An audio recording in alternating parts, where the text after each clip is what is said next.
So I think, Dan, let's kick you off just in terms of your thoughts on the metaverse. And I know that you're quite vocal on this topic. So just give us a bit of an overview of what the metaverse means to you. I mean, buzzword or not, just where you're standing at the moment with it. Yeah, so I'm glad you said buzzword, because one of the biggest things for me is about moving this industry or this space away from using things for just buzzwords or just using things for gimmicks, which can actually be quite hard because, as all marketers have found, a lot of brands are interested in that topic, are interested in, and it's kind of a magnet for people in terms of what they're looking for in this space. But for me, the metaverse has always been about a concept that we're working towards. It's a framework for how we should interact with immersive environments through to I mean, it's honestly so complicated that I even ask myself this, and when we ask members this, they don't know.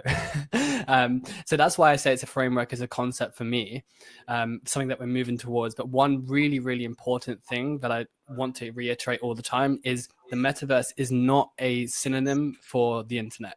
And that's one thing that we're trying to empower people to think about and to look at as well.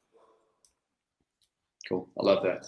And I think, as you say, that it's not a synonym for the internet. I think correct me if I'm wrong, but the best way I like explaining it is that it's almost like, what's the word? It's sort of not built off the internet. It's almost like, I like to use the internet concept to sort of explain the metaverse in the sense of always kind of referencing back to like the early and the mid 90s in terms of where companies were, where people were, where individuals were when the internet was sort of just getting started.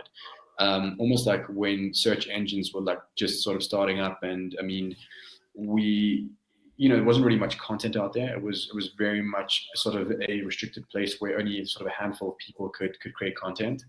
But the point is that, back then, all the sort of the confusion, if you look at all the articles and all these talk shows about the internet back then in the 90s, is very similar to what we have today in terms of the metaverse. So essentially it being almost a internet type thing. I mean, if the best way to explain it is to look at it as if the internet, in the 90s. Always found that the best way to sort of explain it. And then just obviously it's very much immersive. It's very much sort of embodied. I think that really, I know Zuckerberg, when Facebook first rebranded to Meta, and he used that word sort of embodied. I think it's been thrown around a lot, but I think it's a very good use of the word, and I think it's a very good way to explain it. Olga, your thoughts on metaverse and buzzword and hype and adoption and trajectory and timeline and barriers? Just give it to us all. I mean, I think definitely at the moment there is a lot of buzz and hype going on there, and when it comes to actual use cases, it is a lot about hype and PR. However, I like to look at it from a slightly different perspective. And I think, if we think about a slightly more utopian view of the metaverse in a way where our digital lives become more important than our physical lives in a certain way. And that's been happening for a while now, right? And we all work in Slack and it's all remote, and we are here on Zoom and every panel runs online, and what we show on Instagram became more important than what we show in real life for a lot of people. So I like to kind of approach this as not really a space or a technology, but more of a time where our digital presence actually trumps our physical presence in a lot of cases. And I think this will kind of continue evolving into different modes on how people can interact with the metaverse, but it will definitely take quite a few years. It wouldn't be a simultaneous transition, in my opinion, where we all just abandon everything physical and go into metaverse.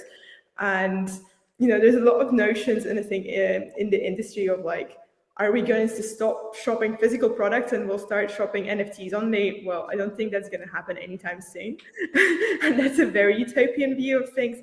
But at the same time, I can picture where the world is heading towards having more three-dimensional interactions online. And it is a more natural way for us to interact with things, because that's how we do things in the physical.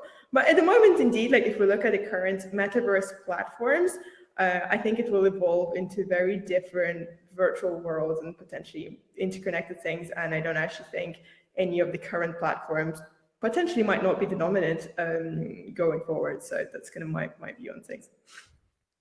I love that. Olga, I'm very much looking forward to your thoughts throughout this talk, just coming from that luxury and from that high-end fashion perspective into it. I think it really brings quite an interesting perspective. So very much looking forward to that.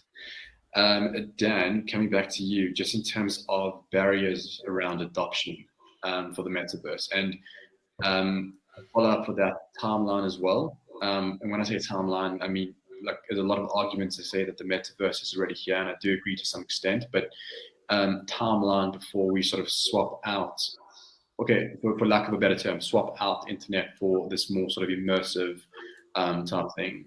What are your thoughts on that?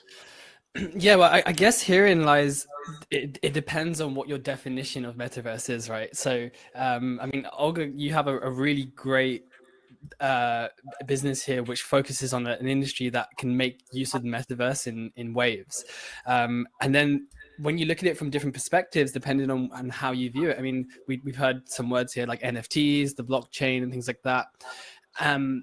We've got to look at it from this perspective of, okay, how are we defining it to be able to understand when do we make that switch?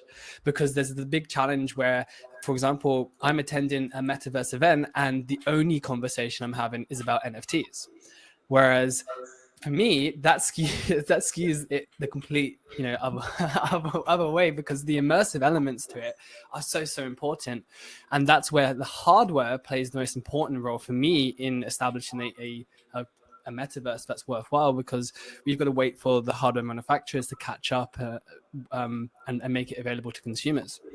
I mean, you even have, for us as well, we're waiting for brands like Apple to be able to finally make their splash into the augmented reality market, because, if you ask any iPhone user, chances are they also have AirPods, they also have an Apple Watch, they also have an iPad, and we can see that really evolving really quickly with augmented reality, and that's going to just completely tip any barriers that we have at the moment for the metaverse over. So yeah, I guess to summarize, it depends on how you define it. I mean, what are you including in the metaverse right now? What are you excluding from that? Because some elements exist and we're already there, some elements don't. And then the second element is watch the hardware markets to understand where is the metaverse market going to be as well, for true immersive experience that makes use of all these different elements like virtual reality and augmented reality as well. Absolutely. I think that's a very good insight over there. I think right now, I mean, having like concepts like Roblox and like Altspace accessing from like a 2D perspective, it's okay. It's okay. But I think as soon as we have the hardware to back it up, that's really going to enable everyone to sort of jump into the space. And I think no one can really evangelize a technology like Apple. So that's going to be pretty exciting.